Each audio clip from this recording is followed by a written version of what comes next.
আপনাদেরকে জানিয়েছিলাম যে হাদির সর্বশেষ অবস্থা জানবো আমরা আজ। হাদিকে যেই সম্মানিত ডাক্তার তার চিকিৎসা করবার জন্য সেই প্রথম থেকে তার পাশে ছিলেন, তিনি জানেন যে অ্যাকচুয়ালি হাদির সাথে কি হয়েছে, হাদির কোথায় ব্রেনের কোথায় আঘাত লেগেছে, হাদির সর্বশেষ অবস্থা তিনি বলতে পারবেন। রয়েছেন আমাদের সাথে ডাক্তার জাহিদ রায়হান, তিনি ঢাকা মেডিকেল কলেজে গুরুত্বপূর্ণ দায়িত্ব পালন করছেন। আমি জনাব জাহিদ রায়হান, আপনাকে ধন্যবাদ জানাচ্ছি। আপনি শুনতে পাচ্ছেন আমাকে? ধন্যবাদ। আমি আপনাকে যখন নক করেছি তখন আমি খুব স্বাভাবিক ভঙ্গিতেই বলেছি, আপনার সাথে আমার পরিচয় ছিল না, বলেছি যে আপনারা তো বড় বড় অপারেশন করেন, আপনাদের মন খারাপ হয়তো হয় না, কারণ আপনারা সবসময় অনেকটাই মানে মানুষের উপরে কষাইগিরি করেন, যেটা কারণ আপনাদের মানুষকেই বেশি গুরুত্ব দেন, তাদেরকে বাঁচানোর জন্য যে কোনো ধরনের জায়গায় যেতে পারেন। আমরা অনেক কিছু সহ্য করতে পারি না, কিন্তু আপনি আজকে বলেছেন যে না, আপনারও মন খারাপ এই বিষয়টা নিয়ে। তো আমি অবাক হয়ে হলাম, কারণ আপনারা তো এরকম অপারেশন বলুন এই ধরনের বিষয়গুলিকে ডেইলি ফেস করেন। আপনার মন খারাপ কি কারণে? মানে এমন কি হাদির সাথে হলো যেটার কারণে আপনি ডাক্তার হয়েও আপনার মন খারাপ? মন খারাপের অন্যতম কারণ হলো যে হাদির যে কথাগুলো আমরা শুনছি এতদিন ধরে, এই কথাগুলো আমার ব্যক্তিগত আমার মূল্যায়ন হলো যে ছেলেটা প্রচুর লেখাপড়া করে কিন্তু কথাগুলো বলতো, প্রত্যেকটা কথার পেছনে হিস্ট্রি, ডকুমেন্টেশন এগুলো থাকে। আর মাত্র কদিন আগে ইন্টারন্যাশনাল ক্রাইমস ট্রাইব্যুনালে আমি শেখ হাসিনার রায় শুনতে গেছিলাম ফিজিক্যালি। তখন ওখানে তার সাথে হঠাৎ করে আমার দেখা, তো ওইখানে তার সাথে আমার প্রথম পরিচয়।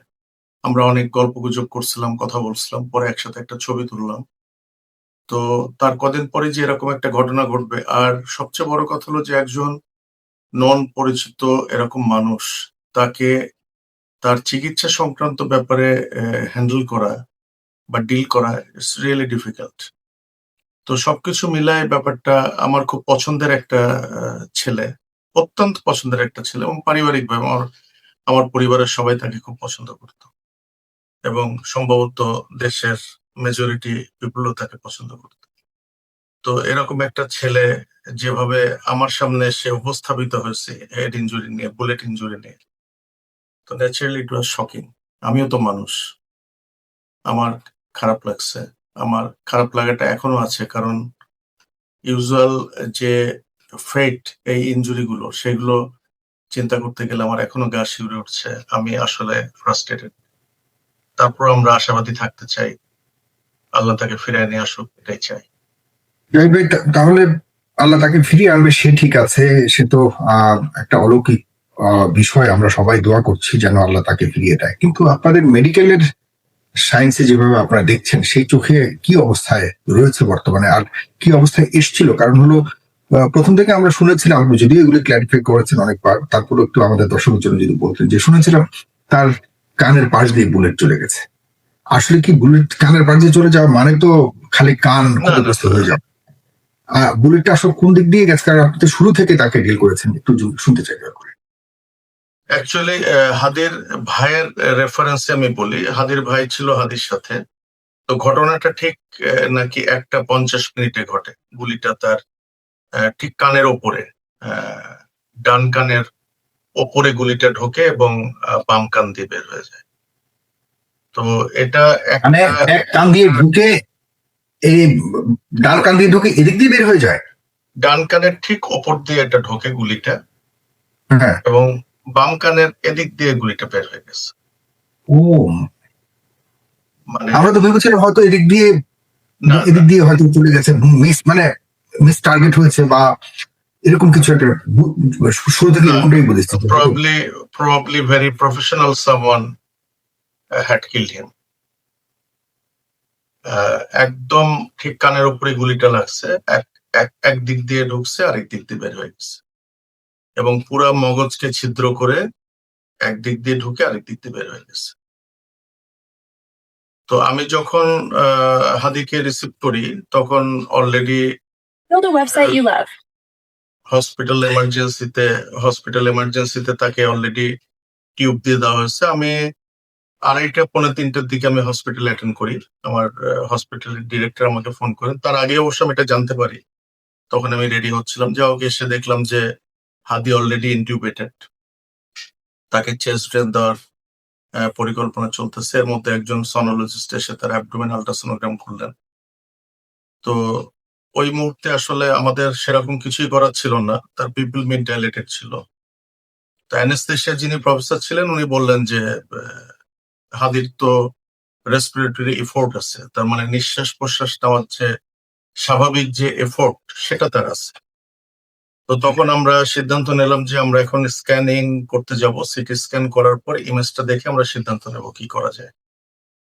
হুম। তো আমরা দেরি করি নাই, প্রাইমারি রিসাসিটেশনের পরেই আমরা হাদিকে নিয়ে যাই সিটি স্ক্যান রুমে, তার স্ক্যানিং করলাম। স্ক্যানিং করে যেটা দেখলাম যে মগজের যে কাণ্ড যেটাকে বলে ব্রেন স্টিম, মিড ব্রেনের ঠিক সামনে দিয়ে বুলেটটা গেছে, এবং অলরেডি এইভাবে কোনো হাই ভেলোসিটি বুলেট ইনজুরি হলে থার্মাল ইনজুরি হয় ব্রেনের, তো সেগুলো তো সবই হয়ে গেছে। তারপরে আমরা তাকে ওটিতে নিলাম, ওটিতে নেওয়ার পরে তার সার্জারি করলাম। সার্জারিটা অ্যাকচুয়ালি আমরা মাথার খুলির একদম অর্ধেক অংশটা, যেদিক দিয়ে অ্যাকচুয়ালি বুলেটটা বের হয়ে গেছে, সেই দিকে আমরা খুলিটা খুলে রেখে দেওয়া এবং টয়লেটিং এবং অন্যান্য যেসব মেজার যেগুলো নেওয়া, সার্জিক্যাল যেসব মেজার সেগুলো আমরা নেওয়ার পরে আমরা তখন একটা $1 মিলিয়ন কোশ্চেন আমাদের সামনে এসে হাজির হলো যে তাকে তো আইসিইউতে রাখতে হবে, আমরা কিভাবে রাখবো, কোথায় রাখবো? কারণ ঢাকা মেডিকেলে তখন মানে খুবই হযবরল অবস্থা, বা হাজার হাজার মানুষ হসপিটাল করিডোরে, বাইরে, লবিতে, এমার্জেন্সি লবিতে, আমাদের বাগান গেট, মাঝের যে গেটটাকে বলা হয় বাগান গেট, সে বাগান গেটে শত শত হাজার হাজার মানুষ, করিডোরে মানুষ। তো তখন পেশেন্টের যারা অ্যাটেন্ডেন্ট এবং আত্মীয় স্বজন তারা সবাই মিলে সিদ্ধান্ত নিলেন যে ওনাকে এভারকেয়ারে নিয়ে যাওয়া হবে আর কি। তো সেই অনুযায়ী তারা পেশেন্টকে এভারকেয়ারে নিয়ে গেছেন, ওখানে উনি এখনো আছেন, এই আর কি। তার মানে আপনি হ্যাড কিল্ড হিম, কিল্ড শব্দটা ব্যবহার করেছেন। এটা কি আপনি ইচ্ছাকৃতভাবে করেছেন, নাকি আসলে আপনি মনে করছেন যে ডাক্তার হিসেবে তাকে আসলে ইডি এরকম কিছু ভেবে নিতে পারি আমরা, নাকি কি? না, এটা তো মানে হত্যাকাণ্ড। এটা তো কেউ তাকে গুলি করে হত্যা করছে, মানে হত্যা করার উদ্দেশ্যে তাকে গুলি করছে। হ্যাঁ, মানে তার মানে কি তার শারীরিকভাবে বললাম, মানে মেডিকেলের ভাষায় কি সে কিল আমরা মানে বলতে মেরে পারি? ফেলা, আমি এটা মিন করি নাই। আচ্ছা, অ্যাটেম্প টু আচ্ছা আচ্ছা, সরি, বুঝছি না, তো কারণ আমি এখনো পর্যন্ত হ্যাঁ না, এখন পর্যন্ত আমরা আসলে বুঝতে পারছি না সে কি আসলে ক্লিনিক্যালি এখনো জীবিত আছে, না না নাকি না যে না পরিস্থিতির কথা বললেন he is clinically life. Clinical life. তো তার মানে ফিরে আসার সম্ভাবনা কতটুকু দেখেন, মানে এই অবস্থাতে যেটা আপনি এটা বর্ণনা করলেন? এটা এটা এটা উত্তর দেওয়ার ক্ষমতা আমার নাই, সম্ভবত কোন নিউরোসার্জনের এই ক্ষমতাটা নাই, তবে উনি বেঁচে আছেন। অ্যান্ড কিন্তু পুরো বিষয়টা নিউরো সার্জন রিলেটেড। না, ডেফিনেটলি, কিন্তু আসলে এগুলো তো উত্তর দেওয়া যায় না, কারণ ব্রেনের ক্ষেত্রে অনেক ক্ষেত্রে অনেক মিরাকুলাস ঘটনা ঘটে, যেগুলো হয়তো আপনারা বিভিন্ন সময় আপনারাও দেখে থাকবেন, শুনে থাকবেন বা পড়ে থাকবেন। অনেক মিরাকুলাস ঘটনা ঘটে।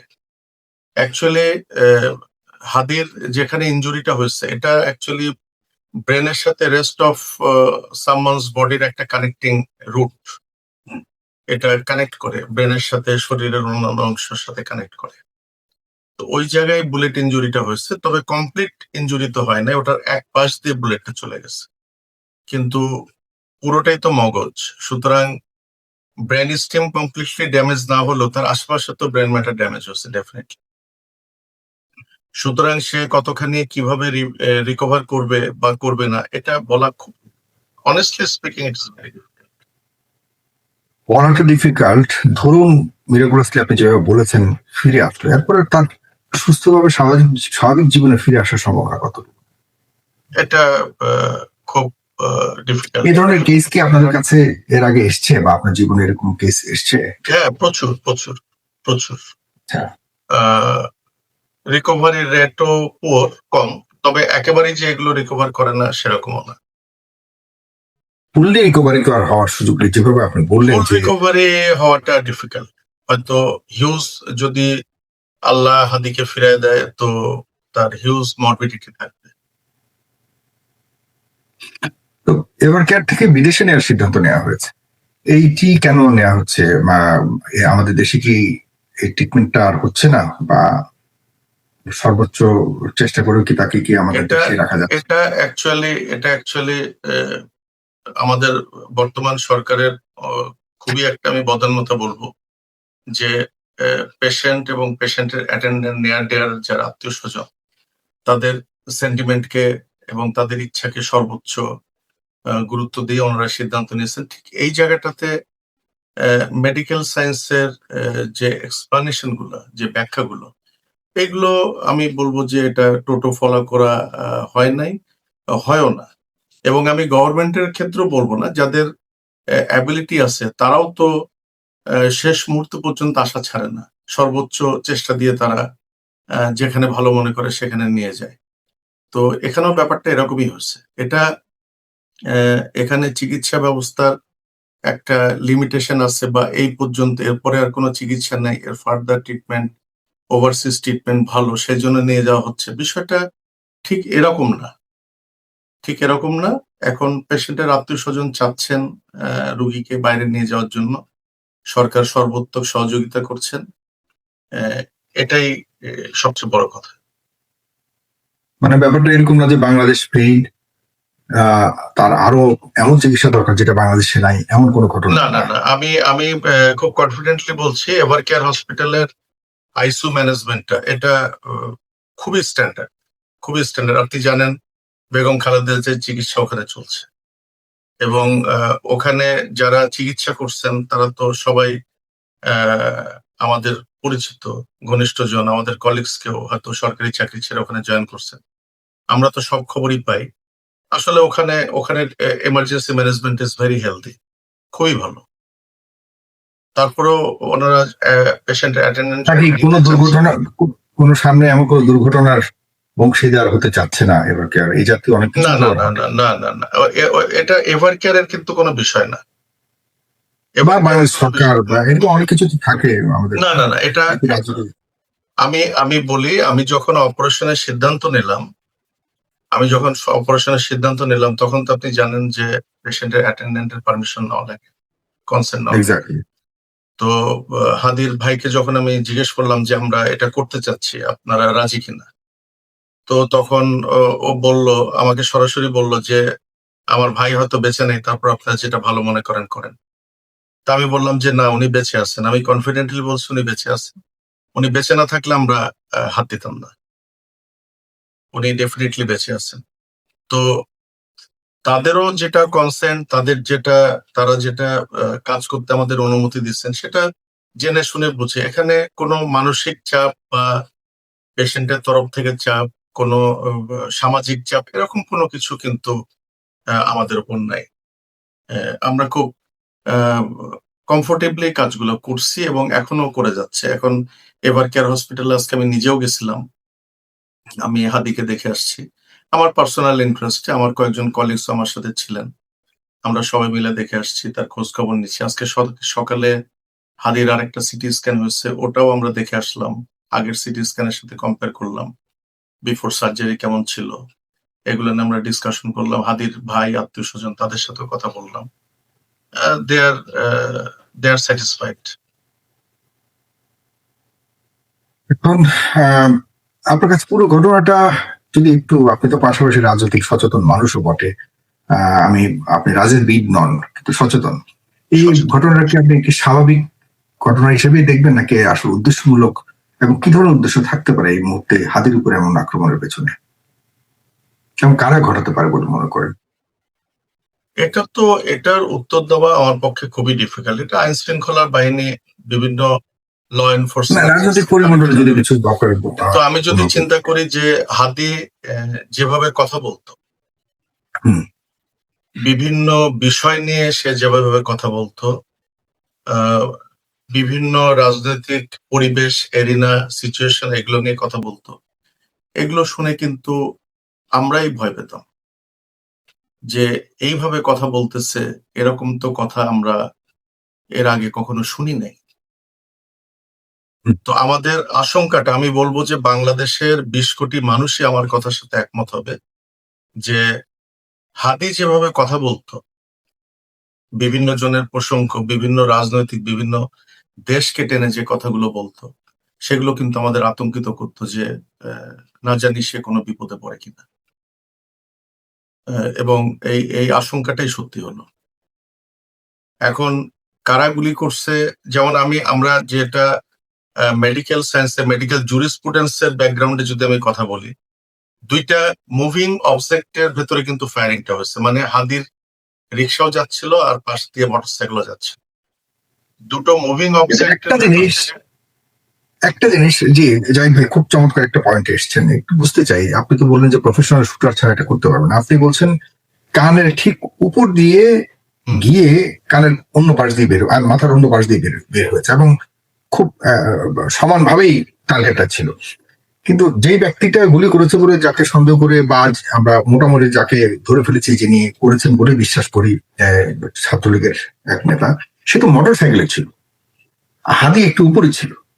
টার্গেটটা কিভাবে এখান থেকে এখানে গেল, এই পরিমাপে আপনার কোন ধরনের কিছু বলবার আছে কিনা? এটা অ্যাকচুয়ালি আমি যেটা বললাম যে এদিক থেকে ঢুকে ওদিক দিয়ে বের হয়ে গেছে, এটা অ্যাকচুয়ালি বোঝার জন্য আমি বলছি। অ্যাকচুয়ালি একটু আপস এন্ড ডাউনস ছিল বুলেটের ডিরেকশনের। যেমন আমরা কানের উপর দিয়ে আমরা বলি টেম্পোরাল বোন দিয়ে বুলেটটা ঢুকছে, কিন্তু আচ্ছা, হয়তো এদিক দিয়ে ঢুকে ওদিক দিয়ে এভাবে বের হতে পারে, এমন হতে পারে। এরকমই আচ্ছা, ঘটনাটা এরকমই ঘটছে। এটা খুব তবে কাছ থেকেই কি হয়েছে, এটা একদম যে অবস্থা দেখেছেন খুব একদম কাছ থেকেই গুলিটা করা হয়েছে, ব্যাপারটা কি এরকম দেখেছেন? বুলেটের যে এক্সিটুন এবং হুম। যে টার্বুলেন্স, সেটা অলমোস্ট কাছে থেকেই, একেবারে পয়েন্ট ব্ল্যাঙ্ক না, মানে কিছুটা হয়তো ১-১.৫ ফিট দূর বা ২ ফিট ২.৫ ফিট এরকম দূর থেকে গুলিটা হচ্ছে। কারণ এক্সিটুনটা কিন্তু অনেক বড় ছিল তার।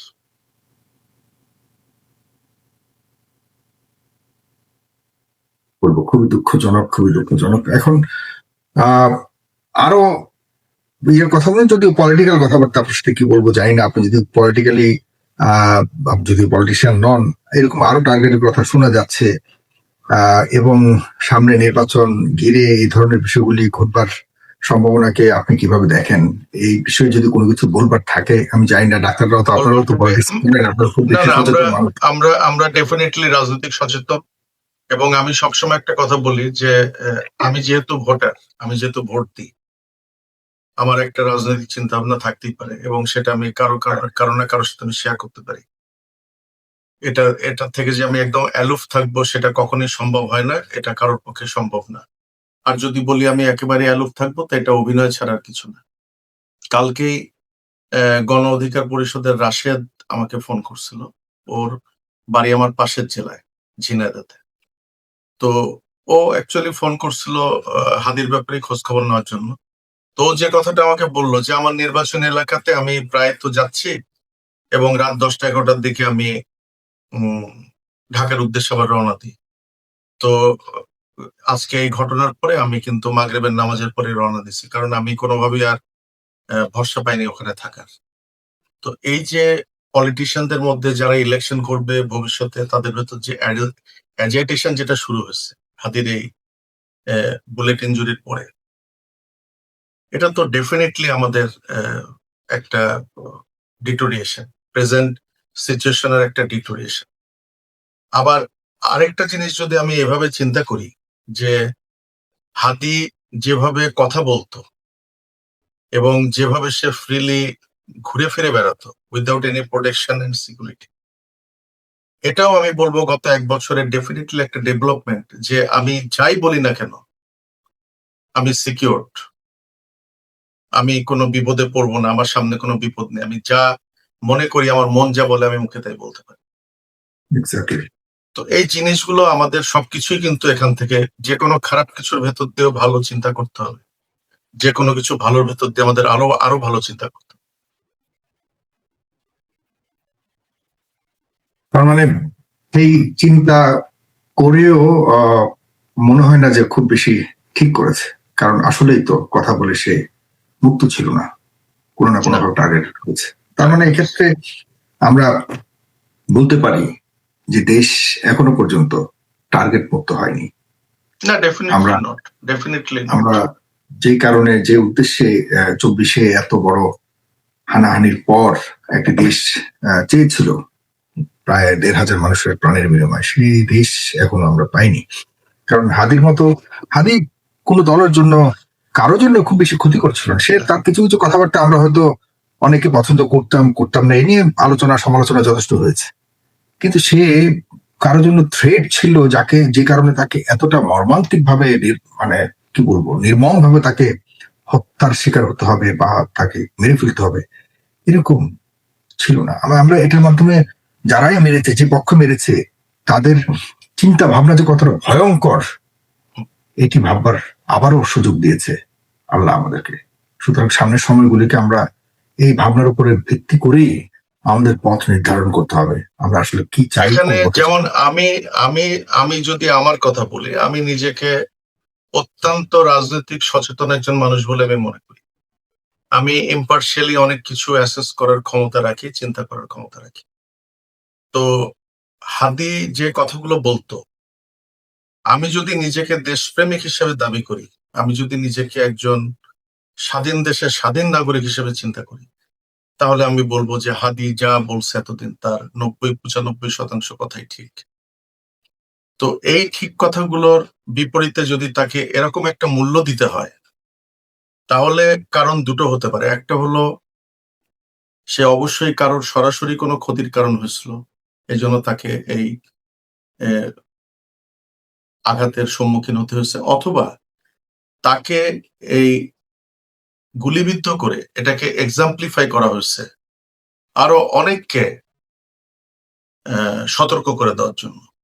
এই দুটোর কোনো একটার কারণের বলি হয়েছে আমাদের হাদি। এক্স্যাক্টলি, অনেক গভীরের বিষয়, এটাকে হালকা ভাবে নেওয়ার কোনো সুযোগ নেই। আমি গতকালকে আপনারা যারা দেখছেন প্রিয় দর্শক, আপনারা হয়তো আমি যে নিজে কথা বলি সে ভিডিওগুলি দেখেন কিনা জানি না, আমি এটা বিশ্লেষণ করেছি গতকাল। আপনি যেটা মাত্র ইঙ্গিত দিলেন, এটা আমি বিশ্লেষণ করে মোটামুটি অনেকেই আমার কথাগুলিকে সমর্থন করেছেন। তো আমাদেরকে আরো সচেতন হওয়া উচিত এবং ঐক্যবদ্ধ ভাবে থাকার বিকল্প আর কোনো কিছুই হতে পারে না আমাদের মধ্যে। আমি বারবার বলেছি যে আমাদের মধ্যে যে ডিভাইড অ্যান্ড রুল, এই বিষয়টি মারাত্মক ভাবে চলেছে, যে কারণে সুযোগ পেয়েছে। আর সুযোগ দেখেন, ঘটনার পরেও আমরা আসল খুনিকে তাদেরকে না খুঁজে, যারা এখন সামনে রাজনীতি করছে, একে অপরকে আমরা টার্গেট করা শুরু করেছি। This is the success. দুঃখজনক, ওই কিলার গ্রুপের এটা সাকসেস। এই বিষয়গুলোকে আমরা এখনো বুঝতে পারিনি। না বুঝতে পারার খেসারত শুধুমাত্র হাদি নয়, আরো অনেককেই দিতে হবে। রাজনীতি মানে শুধুমাত্র বিজয় লাভ করে সংসদে যাওয়া নয়, বাংলাদেশের মুক্তি লাভের জন্য একটি আন্দোলন হয়েছিল এবং রক্তের বন্যা বয়েছিল সেই আগস্টে, সেটাকে আমরা ভুলে গেছি। এখন আগস্ট নিয়ে 24 নিয়ে কেউ কথা বলছে না। এবং মজার ব্যাপার হলো, মাঝে মাঝে যখন এই আগস্ট, 19শে আগস্ট, 18ই আগস্ট, 19শে জুলাই, 5ই আগস্ট, 3রা আগস্টের ভিডিওগুলো যখন আমরা মাঝে মাঝে দেখি, তখন দেখার পর মনে হয় যে আসলে এগুলো আমরা ভুলে গেলাম কিভাবে।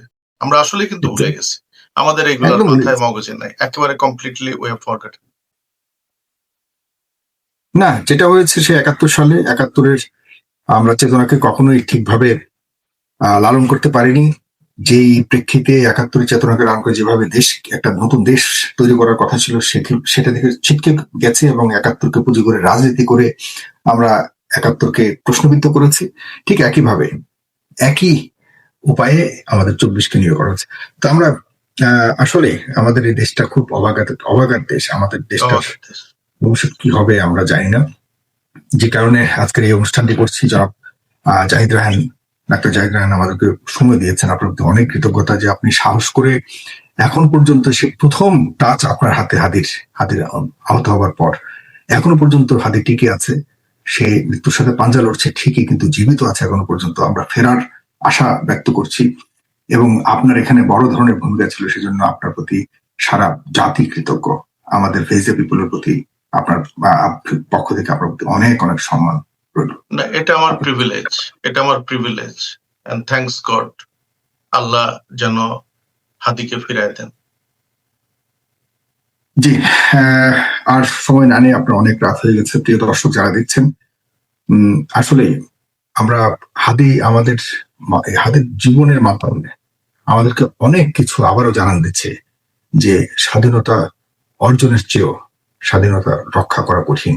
এটিকে আমাদেরকে আবারও অনুধাবনের জায়গায় হাদির এই ঘটনার মাধ্যমে নিয়ে এসছে। সুতরাং আমার কাছে মনে হয় আমাদেরকে আবারও ভাবা উচিত, পুনর্বিবেচনা করা উচিত আমরা যা করছি তাকে সঠিক করছি কিনা। নির্বাচন সামনে, নির্বাচন শুধুমাত্র নির্বাচনটাকে ঘিরে আমরা সবকিছুই সফলভাবে অর্জন করেছি এটি ভাবাটাও কতটুকু উপযুক্ত তা নিয়ে আবারও পুনরায় ভাবতে হবে। আমার কাছে মানে আমাদেরকে অবশ্যই জাতিগতভাবে একটি ঐক্যবদ্ধ জায়গায় যেতে হবে, তবে ঐক্যবদ্ধ ভাবে শত্রুর মোকাবেলা করে সামনের পথকে নির্ধারণ করতে হবে। এটি আমার ব্যক্তিগতভাবে পরামর্শ। Thank you so much doctor Zahid Raihan, ভালো থাকবেন সবাই।